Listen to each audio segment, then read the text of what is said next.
I'm just going to start with a bit of a ramble to give some people some background if they're not familiar with what's kind of happening in the party, or at least my interpretation of it. You kind of had a split between the party executive members and well, the leadership, yourself, and I guess almost in a tertiary way in the members themselves. The small board of directors essentially considered you removed as the leader from the party, but it wasn't accepted by the members. The AGM was held last weekend, and the members sort of stood up. The executive committee walked out, and you've been reinstated as leader and yourself as president. Is that kind of in a nutshell what's happened here? Yes, that's a good summary of it, and you just need to realize is that what we're talking about is a rogue board that wants to declare themselves leader forever. They manipulated the elections that we were going to have. They eliminated people who sent in their nominations. They didn't disqualify them or let them know to the last minute. It's just really been disheartening to see the way this past board of governors behaved. But it was so exciting to be amongst our members, to have a great discussion, to have a democratic process of electing people. And again, I don't know if it was 7 hours into the meeting, we still had 83% of the people that were there and voted in favor for the new board and for myself as leadership. And it was great to end on such a high note. Okay, so going into party management and operations and things like that, and for people not familiar with it, that's typically kind of the domain of the executive committee and the party president. So I'll bring Angela in and kind of ask now, you guys are in an odd spot. As I said, I did contact Hinman Angela just to ask him, trying to find out what's going on from there. He basically said, go to the Elections Alberta website and that tells you who runs the party. Well, and that still lists Hinman and Rick Northey. Now, as the one who's been selected, Angela, as party president, how can you rectify or change that with Elections Alberta? What's the process and what's happening now? Well, we've been talking to them and we're looking at our different options, obviously. The fact of the matter is that the membership spoke. The old PBOG didn't like it. There are things that they could have done to rectify the situation way before this that they chose not to. And so I mean, they're basically running a party without any support of the members.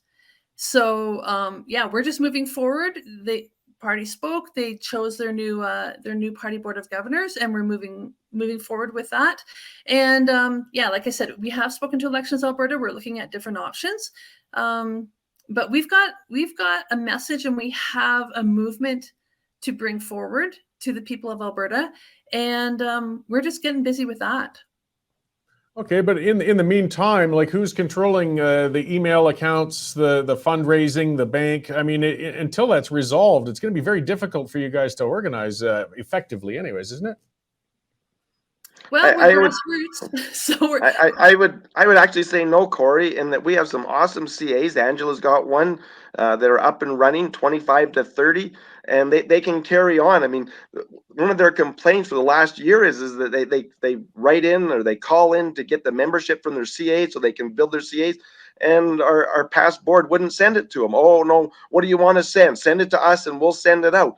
They were so, I want to say, just obsessed with control that our party hasn't been able to move forward. And so we're getting each CA independent. They can donate money and raise money in their CAs. They're looking for candidates who want to run. And it's actually quite exciting that since the AGM now, all of a sudden we're coming together. We've had several Zoom meetings and talking to different CA presidents, and people are ready to go forward and go out there and start talking to Albertans. But yes, they currently have the website and they have Nation Builder, but we're going to work from one CA to the next, and it's going to be great. Okay, well, I mean, that's an interesting way to work around, because I mean, the election is approaching. We're less than a year from it. You're going to need candidates in place. You're going to need funds. You're going to need campaign planning. I mean, still in the end, the party will have to resolve that. I guess that's going to take a little time. I mean, things can't happen overnight. Do you think this might go to the courts? Well, I sure hope not. I mean, let's sit back and have have some reason here. Just watch it's all up on YouTube. Wild Rose AGM 2022. It's very plain what happened. The people spoke, and one of the hallmarks of a good democracy is that the peaceful turnover to a new to the new group, and these people are again just showing their colors, full colors, in that they're authoritarians. They want control, and they refuse to let go. And they very much, for the 3 months leading up to the AGM, went through all of this. They didn't allow us to have a policy and governance policy where the members had submitted. It's just really been disappointing, their behavior. But like I say, time is on our side, truth's on our side, and I do believe that they'll come to reason and realize, I guess we need to go join with the other groups that they say that this is where we need to be. That they're free to go and join. There's 2 or 3 other groups that are claiming to be independent groups, and they want to be with them. Then please pull up your stakes and go over and join them. Well, it's a tough field out there. I mean, what was interesting, I believe it was about 400 members showed up. That's a sizable number for a smaller party to get rolling. I mean, I think Paul and I have attended AGMs in past parties where we'd have like 80 or 90 people, and we still, over time, turned that into the official opposition in Alberta. So 400 people is not something to sneeze at, especially in summer when people have things they feel might be better to do. Of those, as you said, the majority, and we could see that in the video online, did say that they wanted to elect a new board. So, Angela, you're the one that the group there chose as president. There's others on this new executive committee, I imagine, as well? Yeah, absolutely. We've got a great team. Tons of different experience and backgrounds that we're bringing different skills to the group, and very cohesive. Like, it's a very different feel than what we've been dealing with for the last year. As a CA president for the last 14 months, I've had zero support from the old party board of governors, and basically we've been running CAs on our own without that support. So we've got a long list of things that we know that we need to put in place to help the CAs be effective and successful in their bid to find candidates and to get things moving. And we're super excited, tons of energy, and just a real commitment to the principles of Wild Rose. It's grassroots. We want to hear from the CA presidents. We want to hear from the membership. We've set up online things where just any member can go online and they can give us all kinds of ideas and what their thoughts are. It's bottom up, not top down, which is what we have been experiencing. Yeah, so you got lots to do in limited time. Do you think, is there going to be another event or anything going on, like a larger party gathering between now and election time? Maybe a chance to resolve some more things or something like that? Yeah, well, absolutely. We're going to get pushing forward, and again, we'll hold probably a special general meeting so that we can bring forward the policies and bylaws that the members already submitted and wanted to vote on. But bottom line, we want to start doing town halls, going around the province and working in the different CAs to let people know that we actually do have a solution that's much better than the Sovereignty Act, which is, again, going into their courts and asking for permission. Hey, will you make us supreme over you? We have a better result or better plan than than what they're doing. But it's good to see people coming on board and following Danielle the way they are, because that's certainly a step in the right direction. We're thrilled that they're imitating so many of our policies. They just got 2 or 3 more to go, and we're doing great. Yeah, well, that's something. You always have been something of a pragmatist. You got in trouble for that with your endorsement of Ted Morton, I believe, many years ago. Yep. The bottom line is, it doesn't matter who gets the job done. It's just got to get done. So, but you're basically, you're there saying if the UCP doesn't do it, you're going to.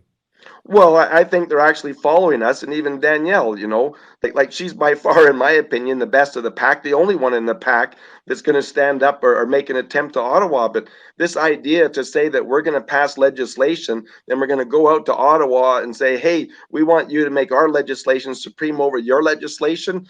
That's like asking for permission for something they're going to say no, and then you're in a lost position. Whereas with the Wild Rose and what we're proposing is that we actually talk to the people. The next election, they're going to be able to answer, do you want to have our own police force? Do you want to have our own tax system where we collect all the taxes, by Albertans for Albertans? Are we going to have our own environmental regulations? We're not going to listen to Ottawa. And you actually need to present that to the people when they elect us. We actually have our mandate from the people on the things we campaigned about.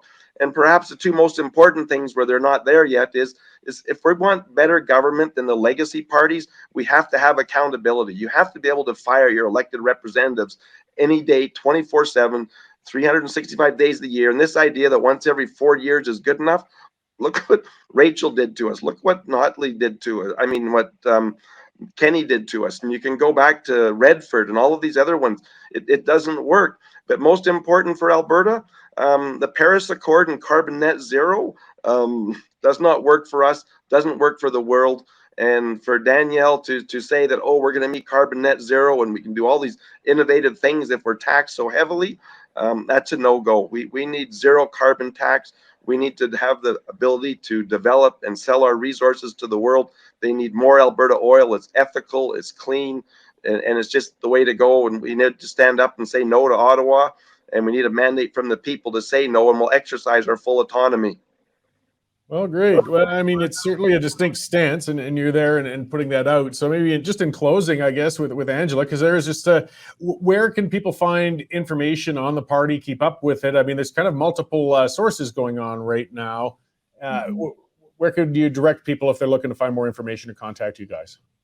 So we are getting that up and running. Yeah, I mean, we're 5 days out from the AGM. So we are scrambling, and we will have that out quickly and shortly here.